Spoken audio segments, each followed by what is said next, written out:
Religious beliefs about death and bereavement. Kuan Yin was a bodhisattva who had achieved nirvana. She'd had many reincarnations and had been so virtuous that she was now ready to go to the Buddhist heaven. But at the gates of heaven, she heard the cries of suffering human beings, and she decided to go back to the earth in order to look after people who were grieving and mourning. And in a way, I think she embodies very much the serenity of the Buddhist approach to death. The idea in Buddhism is that life is a very transient thing where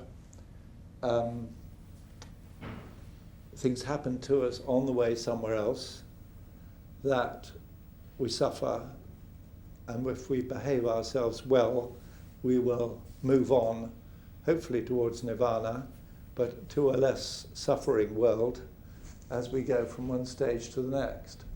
But part of this has the idea that if both the dying and the bereaved can approach death with serenity, then that ensures a more peaceful and happy rebirth in the next world. So you're almost grateful for the life that you've had, and you're looking forward to the next one, and you don't see much cause for grief. Now, I'm fascinated to find that in Japan today, a lot of people have Christian weddings and Buddhist funerals because they see the Buddhist approach as actually being much more in keeping with what they feel is appropriate than the Christian way of dying. And I think that's very interesting.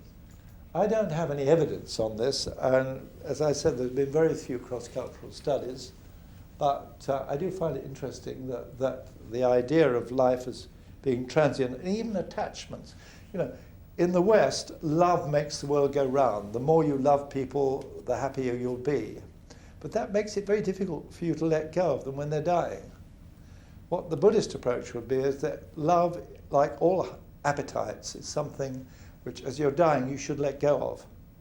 And that the bereaved should, or about to be bereaved, should let go of the dying person, just as the dying person should let go of the world in order to move on. In the West, birth and death have become the province of midwives, doctors, funeral directors, the professionals, and perhaps downgraded in personal significance. Do we have anything to offer? Well, I've already said that bereavement is a time for taking stock. This is a time when we can step aside from our private and public worlds and explain it to another person, and that helps us to do just that transition. The greater the cultural gap, the longer it takes to communicate, but the satisfactions to be derived from communication increase with the size of the gaps that have been successfully crossed.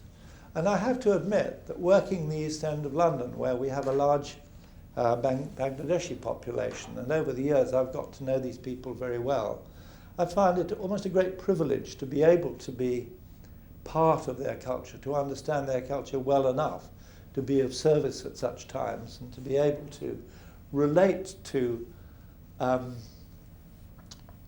Bangladeshi people who are themselves caught between cultures. They've come to England, they don't know quite what we expect of them and what they expect of us, and it's useful for them to talk this through with someone from that different culture. I'll close with just a story here. My wife and I were staying in a lodge, game lodge, off Lake Naivasha in Kenya. And we noticed a troop of colobus monkeys, wild colobus monkeys, who'd been coming down from the trees to take food from the rubbish dump at the back of the lodge. So I went along and lay on my belly quietly with a handful of scraps, food scraps in my hand, and waited patiently. And after about 20 minutes, one of the younger monkeys came and started feeding from my hand. And that's the picture that my wife took. While he was doing that, I reached out and stroked the back of his arm. And he stopped eating, looked up at me, and then reached out and stroked the back of my arm. I had this wonderful feeling of crossing an enormous cultural gap with this other animal.